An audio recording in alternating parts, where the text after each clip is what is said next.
Querido auditorio de Triple Siete Podcast, bienvenidos. En este capítulo nos acompaña Karen Rangel, quien es una estudiante recién egresada de la licenciatura de Procesos Educativos. Karen no solamente viene a hablar de una carrera, viene a hablar de cómo la educación es el rescate de la dignidad en los lugares donde el mundo prefiere no mirar. Y esto lo digo porque Karen no solamente trabaja con adolescentes, sino que también trabaja en un cerezo donde mucha gente a veces pierde la ilusión y pierde pues la esperanza de seguir adelante, sobre todo con la vida, con la motivación y demás. Y Karen forma parte fundamental de crear talleres y actividades para que la gente se vuelva a sentir conectada con su propia vida. Una historia también de perseverancia, ya que contó con la fortuna de poder consolidar un intercambio estudiantil y viajar a Europa. Y aunque suena muy atractivo, entendí platicando con Karen que pues el contraste no es tan lindo como parece. Para muchos estudiantes, aún en nuestro propio país, es una situación difícil cuando tienes que costear tu renta, tienes que hacerte cargo de tus alimentos, de tu transporte. Cuando no cuentas con el apoyo para poder sustentarlo, necesitas un trabajo de medio tiempo. Si estás becado, tendrás un plus. Si no, la situación puede ser más compleja. Y pues si todo lo anterior lo sumamos a estar lejos de casa en otro país, que literal es un ambiente desconocido, pues la situación no parece tan atractiva como suena de irse a estudiar a otro país.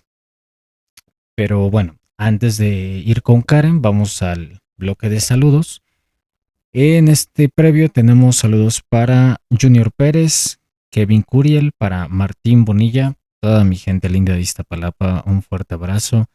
Miguel Adolfo Alemán, para Don Miguel Luna, Jesse Bon, para Pamela Cerezo, para La Nena, para Osvaldo Bronca, para Ariel Rivera, Sebastián GB, para Broker, hermano, un fuerte abrazo, para Andrea Granados, toda la gente del Estado de México, muchas gracias por vernos.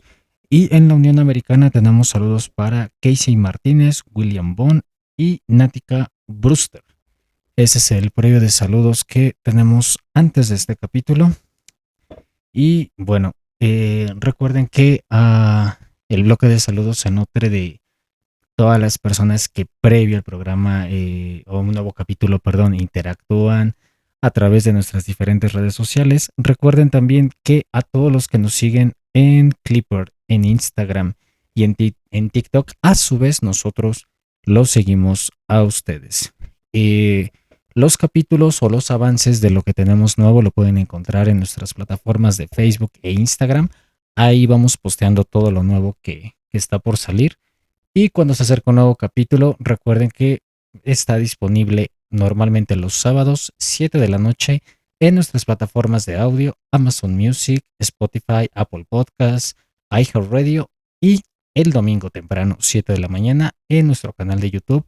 Lo pueden escuchar y visualizar.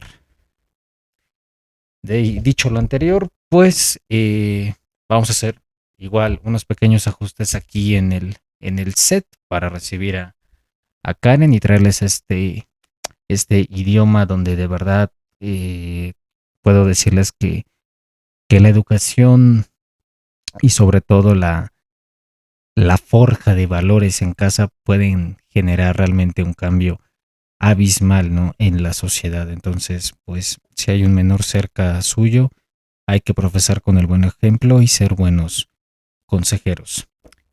Yo los dejo con el intro. En breve Karen ya estará aquí con nosotros y comenzará el capítulo. Creo auditorio, eso es Triple Siete Podcast. Bienvenidos.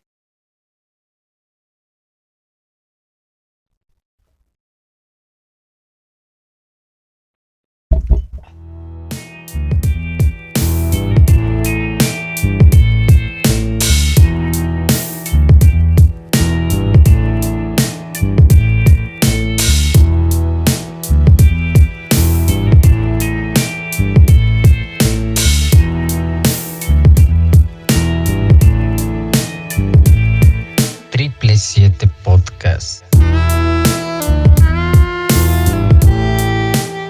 Querido auditorio de 7 Podcast, bienvenidos a un nuevo capítulo. Esta ocasión estamos con Karen Rangel, una joven recién egresada que eres Karen, licenciada, ¿cómo se llama? En procesos educativos. Vamos a hablar de este tema que creeríamos que solamente es educación, pero creo que va más allá del nombre.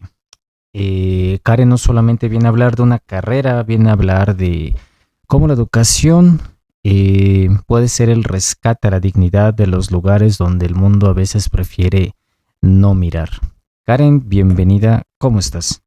Muchas gracias. Buenas noches, pues bien, muy emocionada por contar la Excelente, historia. perfecto. Karen, yo le llamo a tu carrera la arquitectura de las segundas oportunidades. Me contabas previo que la universidad te permitió un intercambio estudiantil.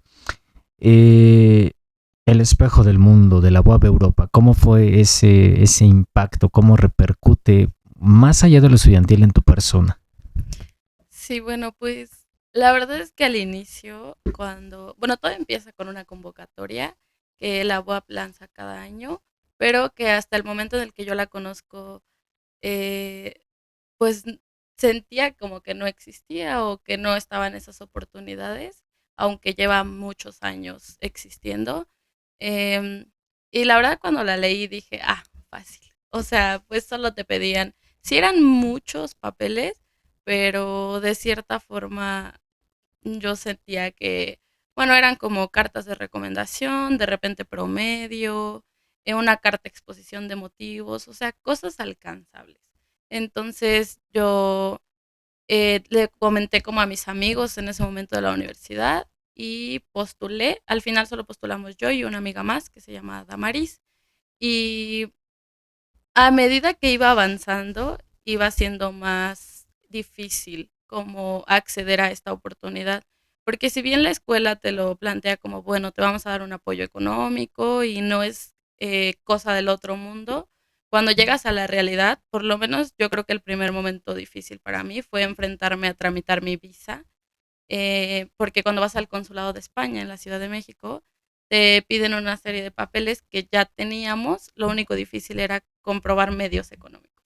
Te piden una cuenta en el banco, entonces esa fue como la traba para mí, porque claro, yo estaba accediendo a esta oportunidad por medio de una beca, entonces no era como que tuviera una cuenta en el banco con 60, 70 mil pesos como para decir, ok, pues los compruebo y que me den mi visa y me voy.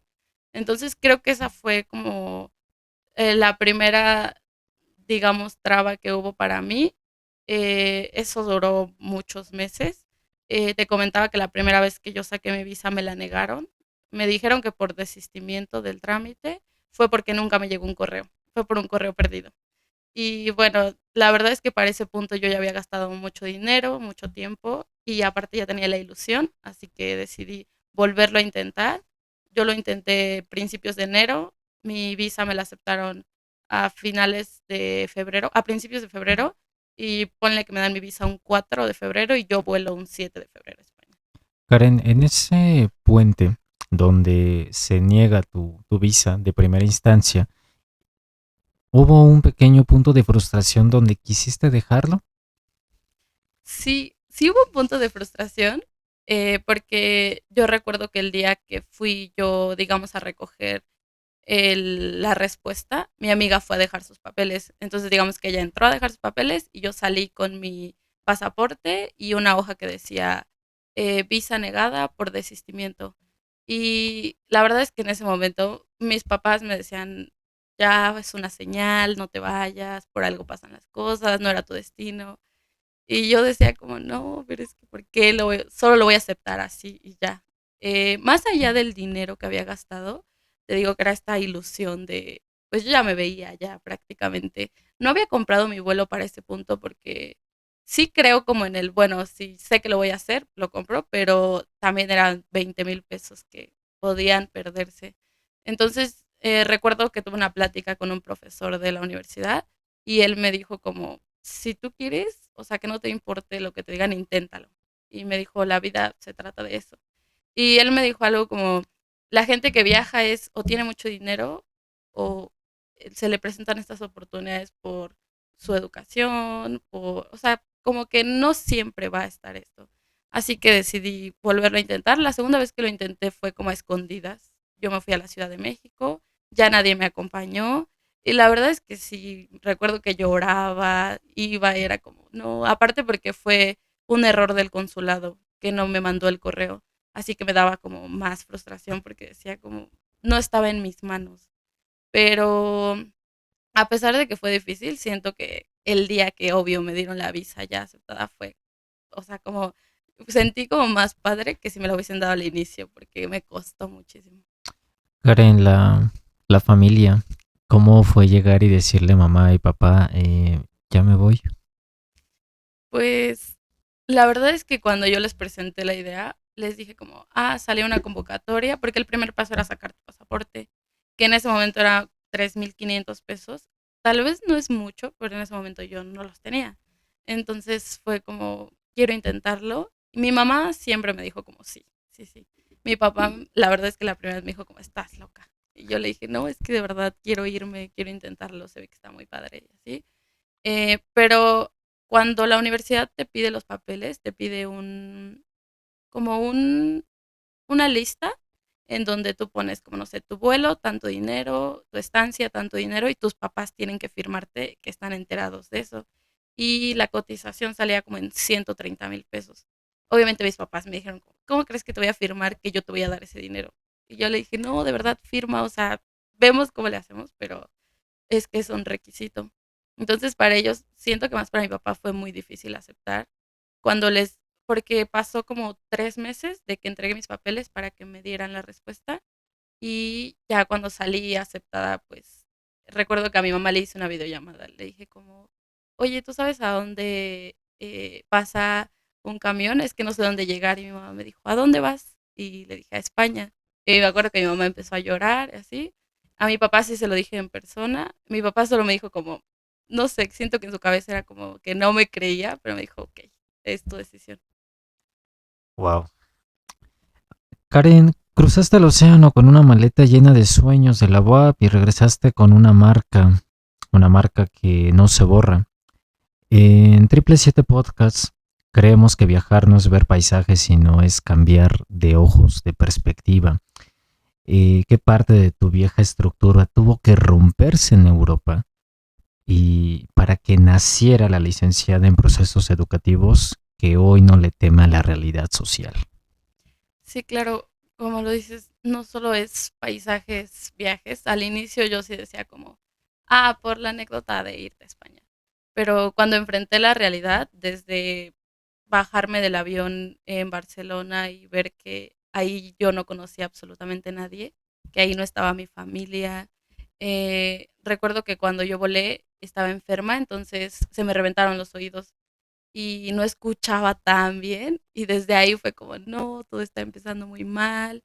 La verdad es que el primer mes yo recuerdo que lloraba, lloraba y tal vez no tengo un momento en específico en el que te diga como esa transición, pero sí creo que en general toda la etapa me hizo en primera valorar muchísimo lo que tenía aquí, bueno, lo que tengo aquí, y que en ese momento yo, aunque lo veía fácil, después era como, ok, la soledad es bonita, pero al inicio es difícil. Después, lo que te comentaba, enfrentarme a un lugar en el que no hablaban mi idioma. Bueno, no hablaban español, hablaban catalán. Tuve que tomar un curso en el que, si me lo preguntas, no aprendí más que decir adeu, que es adiós. Lo básico. Lo básico, muy básico.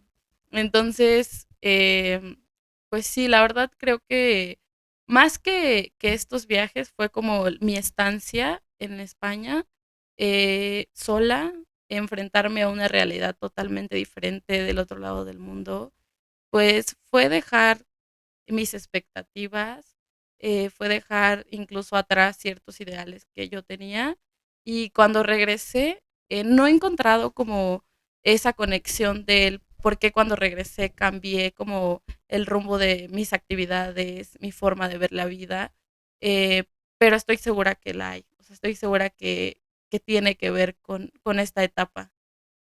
En algún punto cuando ya estabas en Europa, ¿te llegaste a arrepentir y pasó por tu cabeza, me quiero regresar? Sí, totalmente. O sea, el primer mes de verdad yo decía, no, o sea, recuerdo que hacía videollamada con mi familia y estaba súper bien, les colgaba y lloraba y yo decía, pero no, ya me quiero ir. Y me acuerdo que hasta le escribí a mi mamá como, faltan tantos días para que nos volvamos a ver y mi mamá me decía, acabas de llegar, o sea, fue tu sueño, ¿por qué le estás contando los días para regresarte? Disfruta y ya. Aunque sé que ella también de este lado estaba sufriendo porque actualmente me lo dice como, pues eras mi niña y te fuiste y no sabía que era de ti más que por una pantalla. Em, sí, yo creo que de verdad el primer mes fue quiero irme, ya no quiero estar aquí, no, no, esto no es para mí, pero si me lo preguntas al final, ya no quería regresarme. Al final yo decía, no, ya que me dejen aquí. Ahora, Karen, dejemos la parte emocional de lado, la parte profesional, porque al final de cuentas tú viajaste por un intercambio estudiantil, así que vamos a esa parte profesional ya en Europa. ¿Cómo es el cambio para ti a nivel académico estando allá? Sí, bueno, pues funciona totalmente diferente la universidad. Yo recuerdo que nuestra matrícula estaba cancelada, pagabas la matrícula de aquí, que yo pagaba 300 pesos, y allá la matrícula ya estaba pagada, pero allá eran como 80,000 pesos. Para empezar, el cambio como de lo que pagan, de lo monetario, era abismal.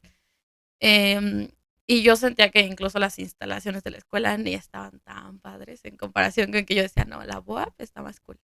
Pero después a mí solo me quisieron dar una clase en español, dos de mis clases eran en catalán.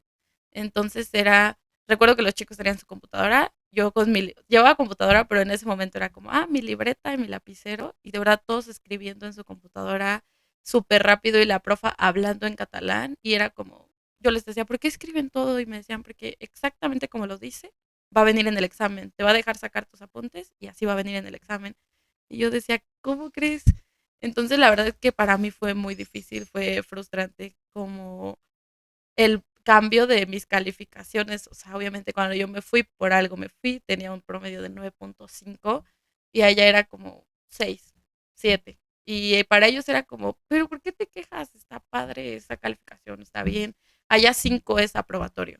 Entonces, como un 7 estás 2 puntos arriba de la. Estabas dentro de la media, por Sí, así decirlo. justo. Pero para mí era, no, un 7 en mi boleta va a manchar mis calificaciones. En ese momento lo veía así, ahora digo como, no tiene nada que ver, ¿no? Pero sí me costó un poco, o sea, incluso a un profesor al final le dije como, profe, si no me pones 6 final, me van a reprobar allá en México. Entonces, solo por eso me puso 6.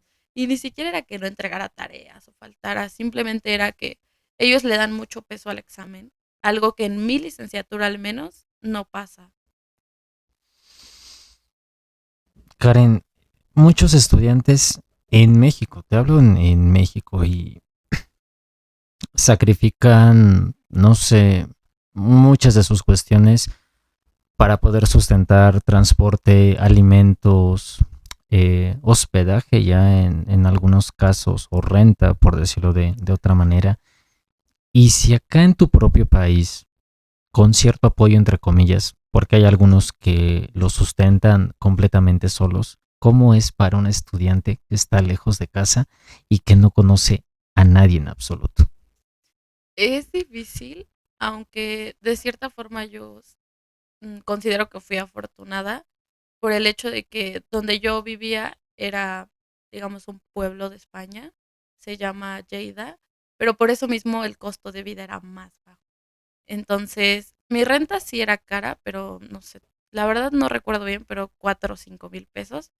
A mí me depositaban 10,000 pesos la escuela y lo demás tenía que usarlo, digamos, pasajes, comida, pero mi casa estaba a 3 calles de mi escuela, así que era caminando e incluso lo disfrutaba porque atravesaba el río Siena, o sea, era un paisaje súper bonito.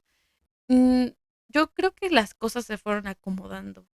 No sé, de verdad creo que incluso fue el destino, pero en ese momento sentía que todo me salía bien. Fuera de que al inicio no me sentía tan bien como dices, temas familiares, emocionales, pero en este aspecto de el dinero o, no sé, la casa, la comida, cosas básicas que debes de tener, incluso para rendir estudiantilmente, siempre se me dio como natural, ¿sabes? La verdad creo que nunca la pasé mal en ese sentido.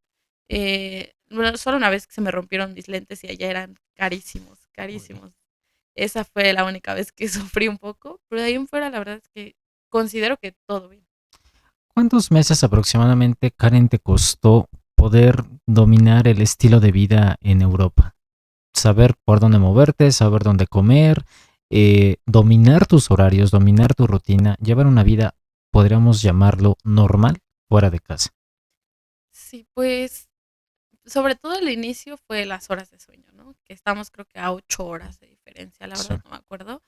Em, yo podría decir que un mes aproximadamente, que fue el mes que me la pasé llorando, me costó como, yo lo relaciono con que ese primer mes yo lo tenía como tal una amistad y pues somos seres sociales, era muy difícil que yo sola lograra sobrellevar todo mi cambio, todo lo que estaba cambiando en mi vida.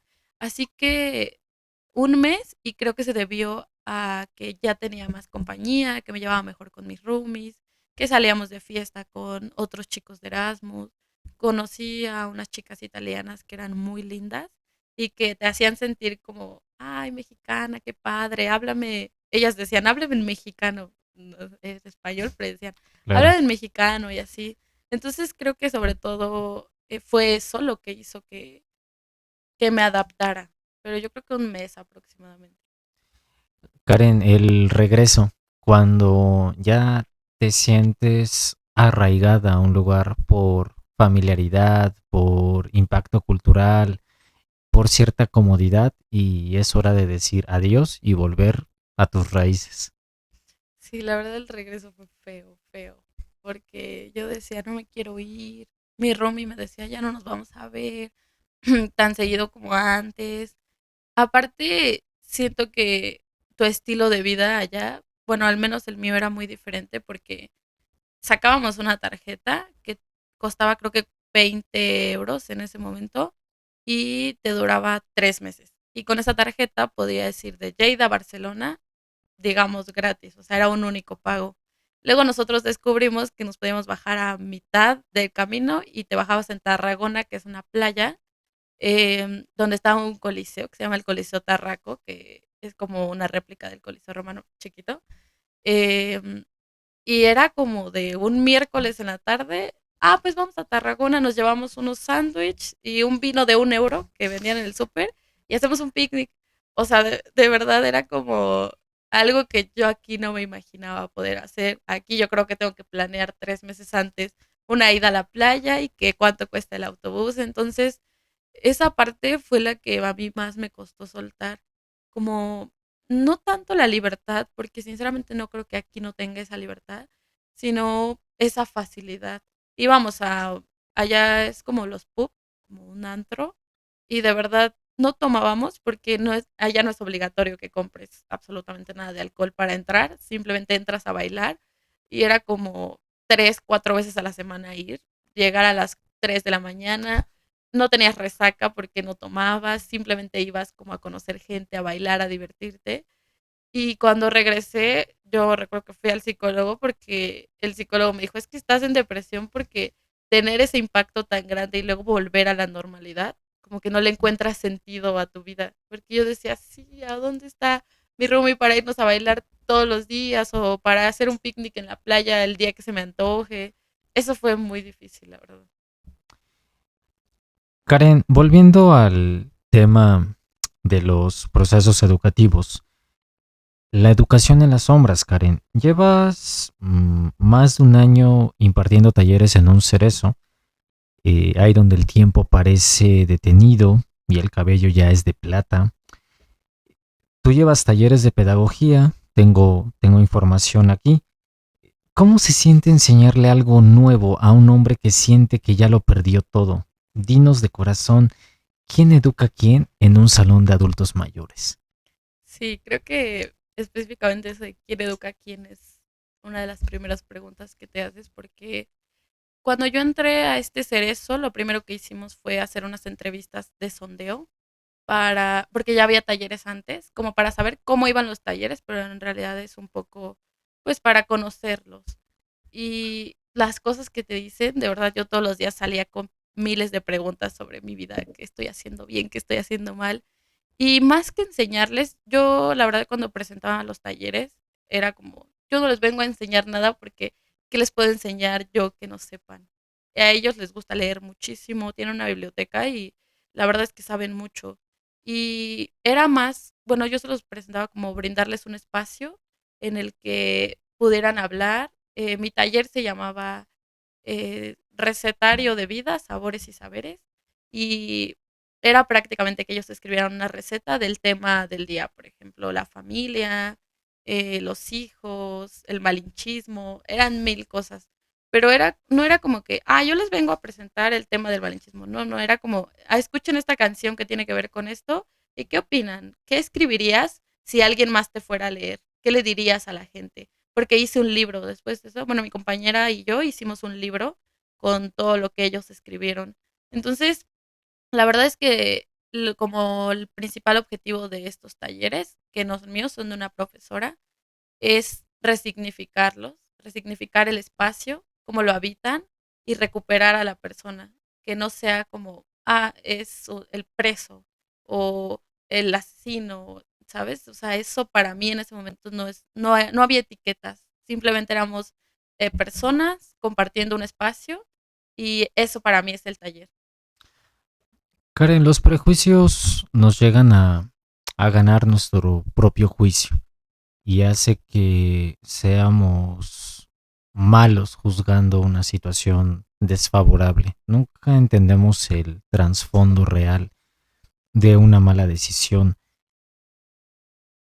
¿Hay historias, hay vivencias que te hayan marcado de por medio dentro de este taller con estas personas? Pues la verdad es que es muy poco lo que tú conoces como de sus historias o de lo que pasó, el por qué están ahí. Eh, Más se habla del presente, más se habla de en este momento cómo piensas, qué piensas y por qué lo piensas. O sí, como que ellos como que te cuenten en ese momento que están pasando, sintiendo, porque claro que hay gente que te quiere contar de antes o sí, como de su vida afuera, pero de repente nos resultan no irrelevante, pero creo que a veces es más por morbo y por ese lado no va. Entonces, sí hay personas que me marcaron muchísimo, en general todas las personas que entraban a mi taller de verdad me hicieron ver las cosas de una manera muy diferente y lo que te decía, o sea, en ese momento no hay etiquetas, no es como que yo llegó un momento en el que yo no me preguntaba como, ¿qué habrá hecho este señor? O sea, porque incluso mi profesora nos decía como que no se les olvide dónde están. Y era un poco por el hecho de que son personas mayores y es muy fácil decir como, ay, o sea, yo decía, se parece a mi abuelito, se parece a mi tío.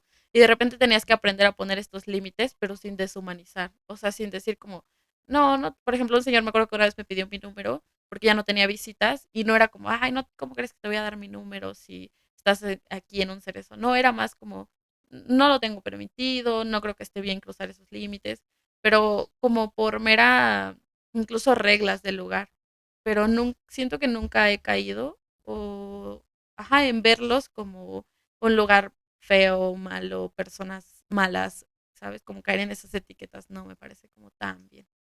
¿Consideras, Karen, que la educación es la clave para la reinserción social? No sé, la verdad creo que incluso a veces platico con mi amiga de que nos da risa esto de reinserción social, que aquí en México, al menos en los penales de reinserción, no tiene absolutamente nada. No creo que esté funcionando. Y sí, sí la educación, pero no de esta manera tradicional, no de esta manera en el que yo te vengo a decir cómo tienes que actuar, qué persona tienes que ser y sobre qué leyes te tienes que regir para que seas un buen ciudadano. Creo que muchas veces caemos en eso y es como lo que más está normalizado y no creo que vaya por ahí. O sea, creo que es más como incluso presentar la oportunidad de, bueno, fuiste eso, pero no siempre lo vas a hacer. O sea, lo que te decía, ¿qué piensas ahora? ¿Cómo lo transitaste? ¿Qué cambios hubo en ti? Pero muchas veces no se da esta apertura. ¿Cómo trabajar con una persona? Tú dices, le preguntas a alguien cómo te sientes ahora para que en un, en una especie de reintrospección personal pueda reflexionar y decir, claro, ya no soy la persona que era antes y puedo ser esta persona cuando llega a salir de aquí. Pero ¿qué pasa con aquellas personas que se sienten completamente perdidas, que ya no les importa incluso hacer más crímenes dentro de un cerezo, porque ya su vida ya no tiene esperanzas? ¿Cómo se trabaja con esa clase de personas, Karen? Bueno, fíjate que yo al inicio también tenía como muchas dudas sobre eso, porque obviamente cuando tú empiezas este tipo de proyectos, incluso llega a ser frustrante porque dices como yo vengo con toda la disposición, es voluntario, y a veces la gente no muestra ese interés, es como, ajá, ¿y a mí qué? Y, y platicando con mi profesora, que es quien nos llevó como a estos proyectos, ella nos decía como, no eres salvadora y no vas a cambiar a toda la gente. Ella nos decía como, confórmate con los movimientos que hagas porque son importantes. En el Cerezo hay, no sé, 200 personas y 20 entran a los talleres porque es voluntario. Y la verdad, tal vez las otras 180 personas no están teniendo ningún cambio, aunque lleven años ahí. No están teniendo este proceso de reinserción, no están teniendo una retrospección, mil cosas. Pero creo que no puedes obligarlos. Tal vez si hay un poco como de apertura, de disposición, aunque les parezca difícil, podrías como intervenir, y ni siquiera intervenir, pero como pues mostrarte ahí para ayudar. Pero yo creo que es más como pues con quienes están a disposición y que tú te pongas a disposición también. No creo que funcione como con todas las personas y creo que actualmente, aunque antes no lo veía así, pues tengo la idea de que si al menos con uno funciona, con eso me doy por bien servida porque de cero es uno, ¿sabes? Sí, tu trabajo de alguna manera está teniendo valor, no quizás en el impacto de volumen, pero sí en la intención de alguien y eso cuenta bastante. Justo, sí. Karen, previo al programa me comentabas que también trabajas en una secundaria, a lo cual yo le llamo el contraste de almas, secundaria y reclusorio. Puede ser, Karen, que en el día estés en una secundaria evaluando el futuro en tus prácticas con adolescentes y dime, ¿cuál sería ese puente que une a un adolescente que tiene toda una vida por delante con un reo que busca la redención? Pues totalmente su etapa de vida. O sea, de verdad, la verdad, el primer lugar al que fui fue al CIEPA. eh, y bueno, donde trabajo con adolescentes. No todos son adolescentes, porque incluso hay chicos que tienen veintitantos años, pero fueron juzgados como adolescentes. Em, y era difícil, porque de pasar del cerezo de adultos mayores en el que los señores tenían, los que estaban, tenían la disposición, en el CIEPA son muy pocos y era obligatorio. Desde ahí es como, hay chicos que te decían como, yo no quiero estar aquí, apúrate a lo que me vayas a enseñar y ya me quiero ir. Y es normal, o sea, es normal porque obvio tú tienes que entender que vienen de un contexto difícil, que lo que menos tienen es confianza y que como por qué van a aceptar de un desconocido como, ay, sí, claro, te respeto y voy a hacer lo que tú me digas, porque justo eso pues es lo que no tienen, ¿no? Lo que les cuesta. Em, Cuando entro a la secundaria me doy cuenta que estas actitudes son más normales de lo que pensaba, porque cuando yo estaba en el CIEPA incluso decía como, bueno, no sé, tal vez porque han estado encerrados aquí muchos años, porque tienen este temperamento fuerte, pero no, cuando voy a la secundaria me doy cuenta que son niños que pues van a regresar a su casa, que de repente han tenido como una educación formal para llegar hasta ese punto. Y es exactamente lo mismo, los comentarios de, tu actividad no me gusta y qué vamos a hacer después. Entonces, la verdad, creo que no podría hacer una distinción más que tal vez el contexto del que vienen, pero incluso yo no sé las realidades de todos los chicos que están en la secundaria formal, digamos. Entonces, sí siento que está muy conectado, que es muy parecido y creo que yo me desenvuelvo exactamente igual en la secundaria que en el CIEPA, porque pues para mí finalmente son como adolescentes que necesitan de repente como esa paciencia. ¿Tienes alguna preferencia? ¿O te desenvuelves con total normalidad en cualquiera de los dos campos? Creo que me desenvuelvo bien en los dos campos, pero la verdad a mí me gusta más como el área informal, podría decirse. O sea, esta parte de los cerezos, del CIEPA, que es a donde estoy yendo. Llegué a ir a los CUPS, que es un programa que tiene la UAP, que es igual escuelas informales, en lugares como San Miguel Canoa, Barranca Honda, de niños que nunca tuvieron una educación formal por falta de papeles, por falta de atención, por mil y un cosas. Y la verdad creo que yo disfruto más esos espacios. Mi profa siempre dice como hay un porqué. O sea, hay una raíz del por qué disfrutas más esos espacios en cuestión de por qué te gusta más. Yo no la he encontrado, sinceramente. Me gustaría hacer un trabajo para saber por qué ahí, pero sí me gusta más esa área. Karen, ¿cómo es llegar a un pueblo o una zona rural? Tal vez no en el olvido, pero sí en el abandono. Y tratar de apoyar con tu trabajo a gente que pues no ha aprendido a veces ni siquiera lo básico. Sí, sí es difícil. Eh, yo la verdad creo que la parte más difícil para mí fue de trabajar en estos espacios informales, fue soltar mis expectativas.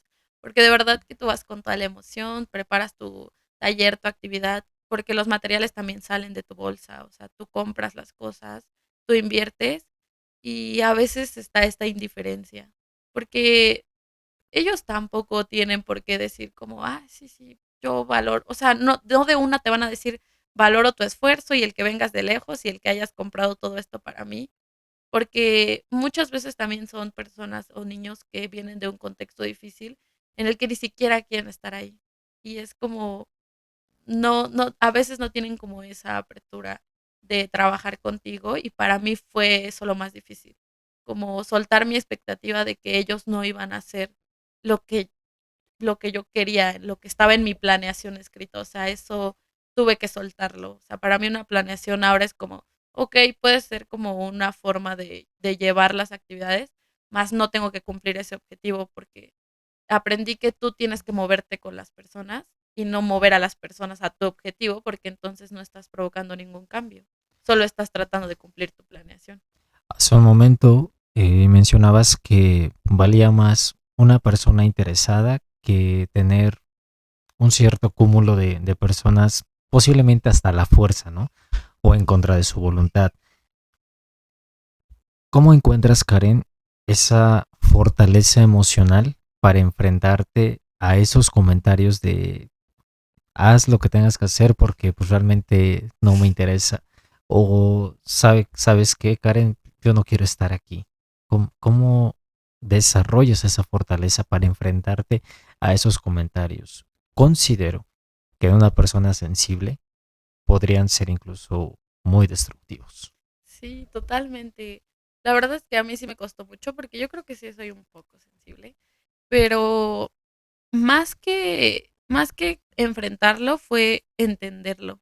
Creo que cuando tú empiezas a entender el por qué las personas están ahí, el por qué las personas llegaron hasta ese punto, de verdad dices como, claro, o sea, si yo tuviera esa realidad, tampoco quisiera ponerte atención.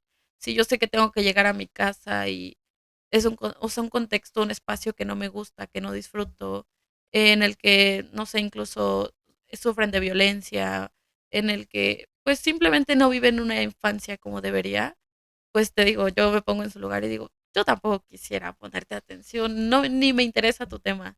Entonces creo que cuando te pones desde ese punto, cuando empiezas a mirar al otro, entiendes que no se trata de ti, porque cuando te cargas de expectativas, yo de repente hago como esa introspección de por qué, o sea, ¿por qué voy con esa expectativa? Y es como, pues sí, porque quiero ese reconocimiento, ¿no? De que me digan, ay, estuvo bien padre tu actividad, pero no, o sea, cuando llegas a esos lugares no se trata de qué estás haciendo tú, sino de por quién lo estás haciendo. Y creo que cuando entiendes eso es más fácil sobrellevarlo, es como, ok, tuvo un mal día, no está bien, incluso a mí me pasa, y lo vuelve más llevadero.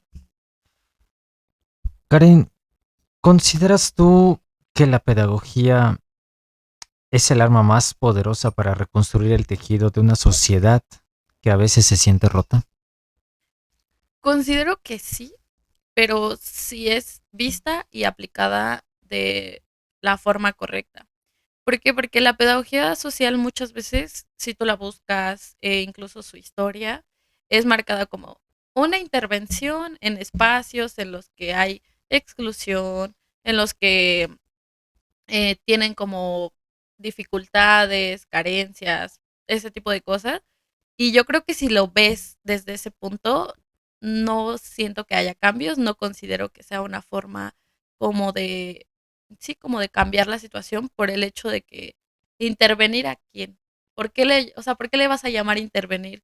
¿Quién eres tú como para llegar a un lugar y decir como, ah, yo hice un estudio por mi formación académica y las cosas se van a hacer así porque yo digo que te van a servir?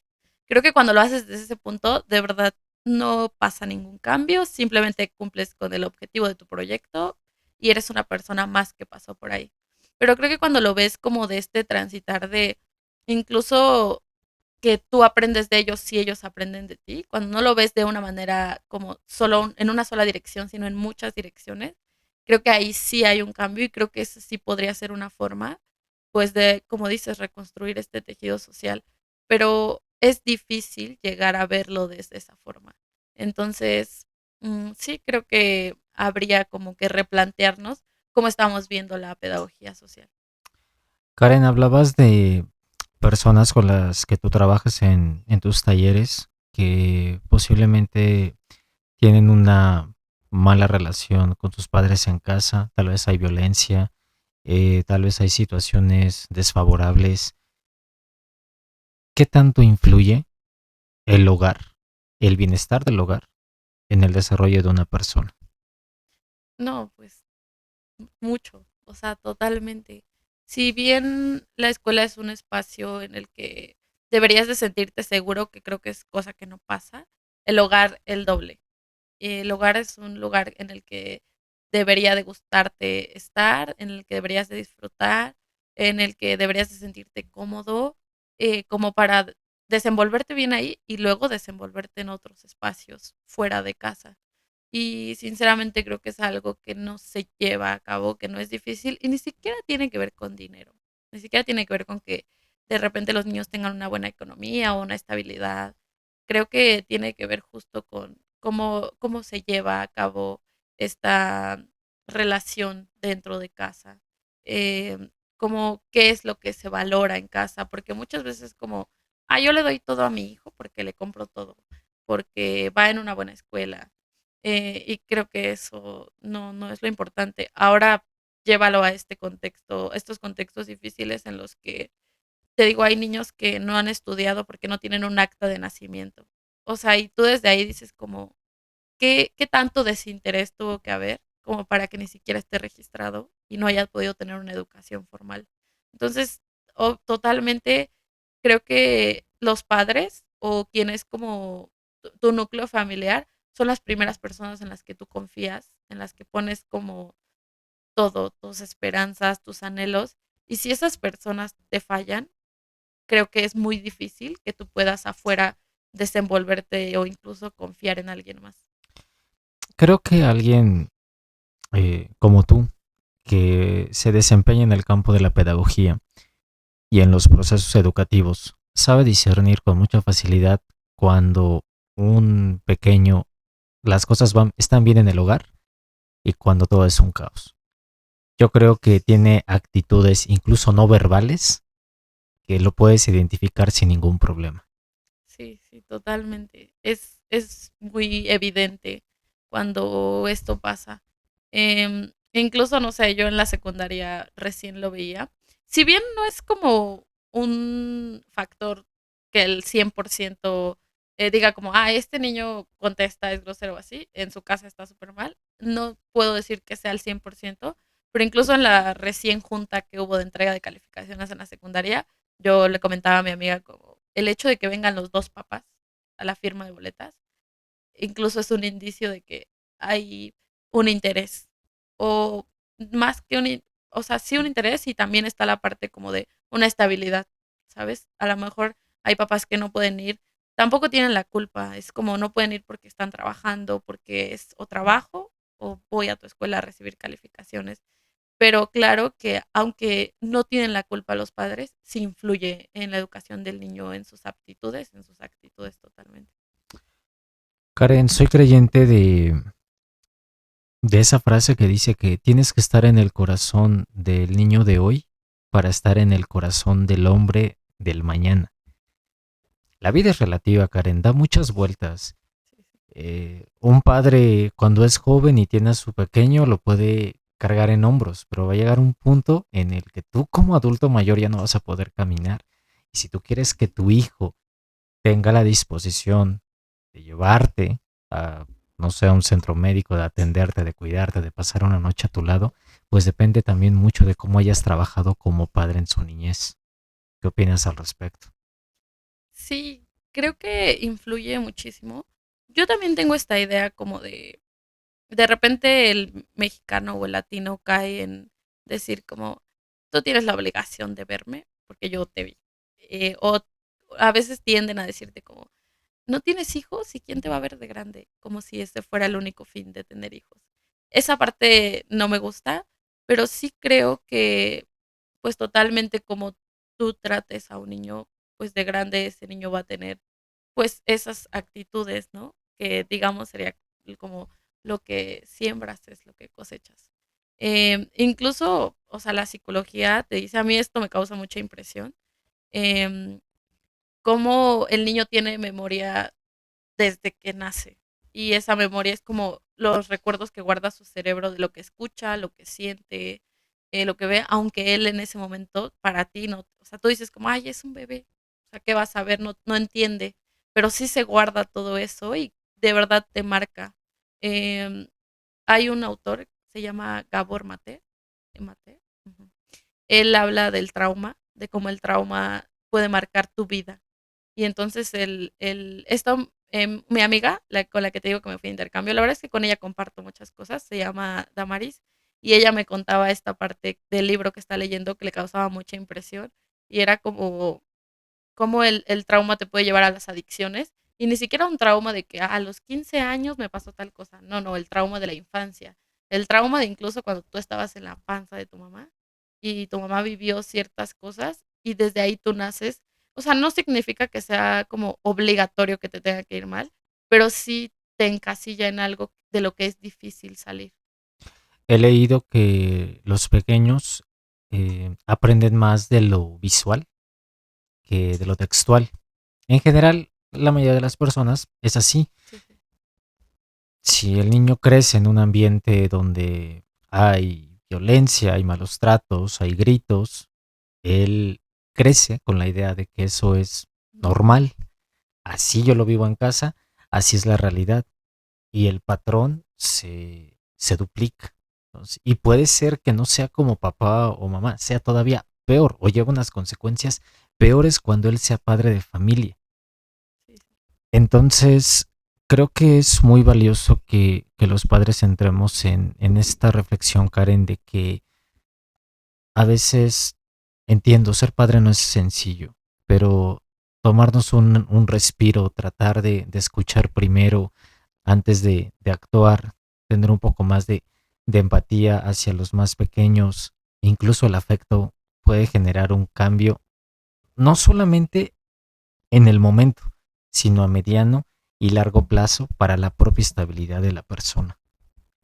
Sí, totalmente. Y lo que decías como reconstruir el tejido social, te digo, claro que tiene que ver de repente estos espacios como de la educación, de la pedagogía social, pero sí viene de más atrás, ¿no? Sí viene más de que es el que esto esté mal, es responsabilidad de absolutamente todos. O sea, si está fragmentado, tú eres parte de esa fragmentación. Y creo que muy poco hay conciencia sobre eso. Karen, si hubiese alguien interesado en los procesos educativos, ¿qué le dirías a esa persona interesada? ¿Por qué recomendarías tu carrera?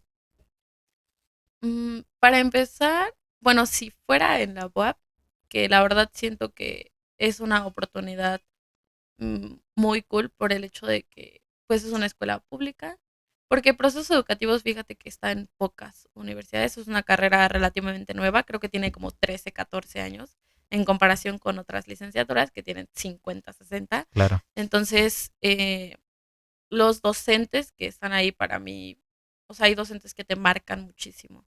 Hay docentes que yo te podría decir que si no los hubiese conocido, no sería la persona que soy ahora, no tendría las ideas que tengo ahora y tal vez mi vida marcharía por otro camino. Por otro camino no me refiero como a algo malo, me refiero como por otros ideales. Y la verdad es que los ideales que tengo ahora me gustan, así que le doy mucho valor a eso. En general, la licenciatura tiene, lo que te decía, muchas áreas formativas, muchas, es multidisciplinar y puedes irte desde trabajar en una empresa, trabajar en una escuela, trabajar en estos espacios informales. Y yo creo que ya depende mucho como de tus intereses. A mí me gusta que no te encasilla en algo, me gusta que te dé esa apertura, pero es un arma de doble filo. ¿Por qué? Porque puede confundirte y decir como, hay muchos compañeros que decían como, no le entiendo a esto, ¿qué hago aquí? Me voy a cambiar de licenciatura. Yo quiero algo que me diga exactamente qué debo de hacer, no sé, como ser maestro de matemáticas. Entonces, en esa parte es difícil, pero es padre que te dé esa apertura de tú elegir qué es lo que te gusta, por qué te gusta. Te decía que hay dos campos, es formación docente y pedagogía social, y de verdad son contrarios. O sea, si bien puedes ejercer en ambos, pues tu especialidad por algo es tu especialidad, o sea, aprendes más cosas de una que de otra, dependiendo cuál elijas. Así que en general creo que pues que tengas esta apertura, que tengas este conocimiento tan amplio y que te dé la oportunidad de como de conocer distintos espacios, es por lo que me gusta mi licenciatura. Karen, a lo largo que llevamos el programa, eh, he aprendido que tu trabajo genera un impacto en aquellos espacios donde la sociedad a veces ya no quiere mirar, o mejor dicho, seamos honestos, no mira, Sí. por los prejuicios, por juzgar algo que a lo mejor no conocemos, por juzgar a una persona por un error sin conocer el trasfondo real de una mala decisión. Y tu trabajo trata de rescatar a esa clase de personas. En Triple 7 Podcast tratamos de poner nuestro grano de arena bajo este eslogan de todas las personas son especiales y tienen algo que contar, todo el mundo tiene una historia y vaya, trabajamos para llevar voz y este micrófono a esas historias que están allá afuera que realmente generan un impacto como tú lo haces y es un trabajo de verdad muy valioso que admiro bastante y que te agradezco mucho porque realmente bueno, a mí personalmente me ha hecho generar conciencia, mayor empatía y sobre todo que aún en mi caso personal, sin ser padre, sí puedes estar rodeado de un menor que te sigue, que te habla. Y yo creo que también hay forma mucho de nuestra responsabilidad el ser un buen consejero, de ser un buen ejemplo, de predicar con un buen ejemplo. Porque si bien hace un momento ahorita hablábamos de los padres, que es como el núcleo más cercano, el inmediato, también hay personas externas que pueden desajustar o desalinear la educación que lleva un pequeño. Entonces, por esa parte, yo valoro mucho tu trabajo, que nos hayas traído esta historia y yo dejo el micrófono completamente abierto. Si nos quieres contar algo más, alguien que le quieras mandar saludos, el espacio es completamente tuyo. Ok, bueno, sí, pues muchas gracias. Gracias a ti por invitarme, por interesarte y sobre todo como por valorar esta parte que como dices a veces no, no se ve y si se ve es juzgada o no es entendida como debería de ser. Em, pues creo que básicamente es solo eso, creo que ya conté mucho y pues no sé, la verdad solo me gustaría mandarle un saludo a mi amiga, que es quien siento que de verdad en todo lo que te conté es la persona que me ha acompañado, que tenemos vivencias muy parecidas. Y bueno, se llama Damaris. Y Saludos para ella. sí, y a mi mamá. a mi mamá, que también creo que es pilar en esta historia de vida. Seguramente nos estará viendo su señora madre. Le mandamos también un afectuoso saludo y abrazo desde aquí del programa. Karen, muchas gracias de verdad por habernos traído esta gran historia, este enfoque eh, que yo creo que no debemos de pasar por alto. Desafortunadamente no podemos ocultar la realidad con un dedo. Vivimos en una sociedad con una pérdida de valores que va a pasos agigantados y la culpa no es de la juventud, ¿no? Yo creo que la culpa es de nosotros, de los padres jóvenes que hemos perdido el rumbo, ¿no? De una buena educación, sobre todo de buenos valores. Entonces, yo deseo que tu trabajo siga generando ese impacto en los que sienten su camino perdido, en aquellos jóvenes que de repente se sienten desorientados. Y yo exhorto, ¿no? Si ustedes, que el querido auditorio que nos ve, están cerca de un menor, sean buenos mentores. Incluso no con los menores, yo creo que con toda la sociedad, seamos buenas personas.